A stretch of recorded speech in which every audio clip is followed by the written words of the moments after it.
Assalamualaikum warahmatullahi wabarakatuh. Perkenalkan, nama saya Titania Helwes dengan NIM 08051184. Jadi pada video kali ini saya akan membahas mengenai hasil dari pengolahan saya untuk indeks Tino dan indeks hujan dan akan dikaitkan di grafik ini.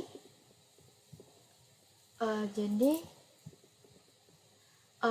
sebelum itu saya akan menjelaskan apa itu ENSO. Jadi ENSO itu adalah fenomena yang terjadi di Pasifik, di Samudra Pasifik, yang dimana Indonesia juga termasuk karena Indonesia diarungi sama Samudra Pasifik dan Samudra Hindia. Nah,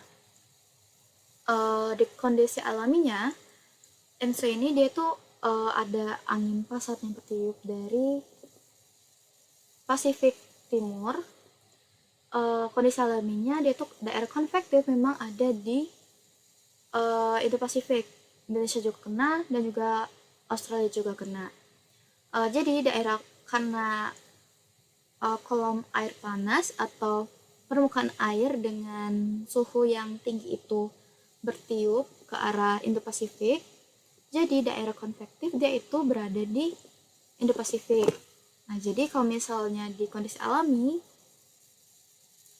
itu memang seperti itu, yang dimana untuk pengaruh hujan atau kering dia itu dipengaruhi juga sama faktor lain seperti angin muson dan juga seperti Madden-Julian Oscillation juga, dan juga IOD karena IOD itu di Samudra Hindia itu juga mempengaruhi kondisi cuaca di Indonesia. Nah, kalau misalnya untuk anomalinya dia itu ada di El Nino dan La Nina. Kalau misalnya di El Nino, di Indonesia itu terjadi kekeringan. Kenapa bisa? Karena kolom air panas itu bakal berpindah ke Pasifik Timur, yang dimana Pasifik Timur itu ada di daerah Amerika. Nah, untuk penyebabnya sendiri itu karena angin pasat itu melemah, sehingga kolom air panas itu tetap berada di Amerika atau di Pasifik Timur. Sedangkan untuk daerah konvektifnya itu pasti ada di Amerika. Sedangkan di Indonesia itu menjadi lebih kering karena SST-nya dia tuh lebih dingin, sehingga tidak ada uap yang keluar dari kolom perairan dikarenakan tidak adanya panas. Dan juga karena tidak adanya panas, jadi awan itu tidak konvergensi di Indo-Pasifik tadi, sehingga karena awannya tidak berkumpul, ya jadinya tidak ada hujan. Dan juga massa udara yang turun itu menjadi lebih panas di kawasan Indo-Pasifik, sedangkan di Amerika itu kebalikannya. Nah, kalau misalnya untuk La Nina sendiri, dia itu kondisinya sama seperti kondisi alami, tetapi di sini angin pasatnya itu menjadi lebih kencang, sehingga kolom air panas itu terdorong lebih jauh ke area Indonesia, sehingga pengaruh daerah konvektif dari ENSO itu menjadi lebih kuat dibanding pengaruh lainnya. Maka dari itu pada saat La Nina yang terjadi di Indonesia itu apa? Yang terjadi itu seperti hujan bandang dan juga banjir dan badai itu dipengaruhi sama La Nina. Tetapi ini juga bisa dipengaruhi sama faktor-faktor lain masih. Baik, mungkin segitu saja penjelasan dari saya. Selanjutnya saya akan membahas mengenai grafik yang sudah saya buat. Ini mana di sini ini adalah nilai dari Nino. Yang warna biru ini adalah indeks Nino, dan yang warna oranye ini adalah indeks curah hujan. Nah, untuk di bagian kanan ini adalah nilai dari curah hujan, sedangkan yang kiri ini adalah nilai dari indeks Nino. Baik, langsung saja kita lihat. Yang paling tinggi itu ada di pada tahun 1997. Ini mana di sini ada, oh bukan, ini di penghujung November tahun 1996 pada bulan November dengan value 13,95 mm.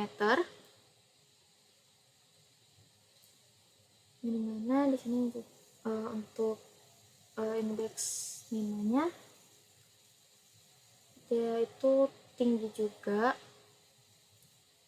hampir di atas, bukan hampir sih, udah di atas 0,5 sedikit, tetapi pengaruh curah hujannya juga masih besar, yang ya kemungkinan memang ada pengaruh eksternal dari ENSO seperti angin muson, karena ini juga bulan November, ini bulannya itu masih musim hujan kalau dilihat dari angin muson. Dan yang paling rendah itu ada di sini, harusnya dari belum juga rendah. Nah di sini pada tahun 2006, tahun 2006 bulan September itu masih musim peralihan, harusnya ini value-nya itu 0,29. Ini berarti sangat rendah curah hujannya. Untuk indeks minusnya itu -1, belum mencapai rendah banget untuk La Nina.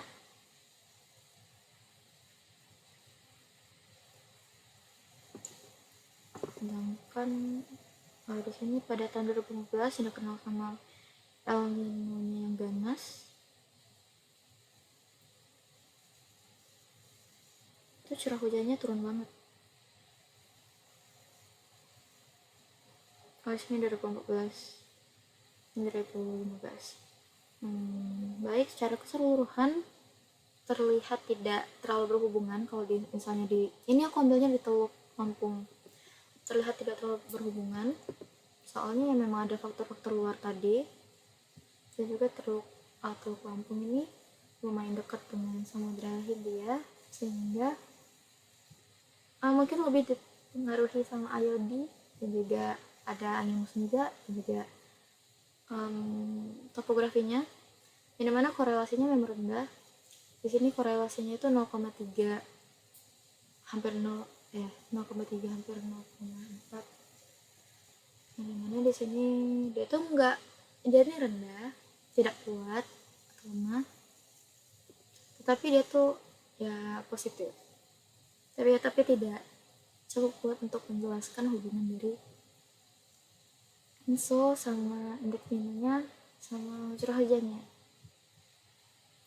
Baik, mungkin hanya sebatas itu penjelasan dari saya.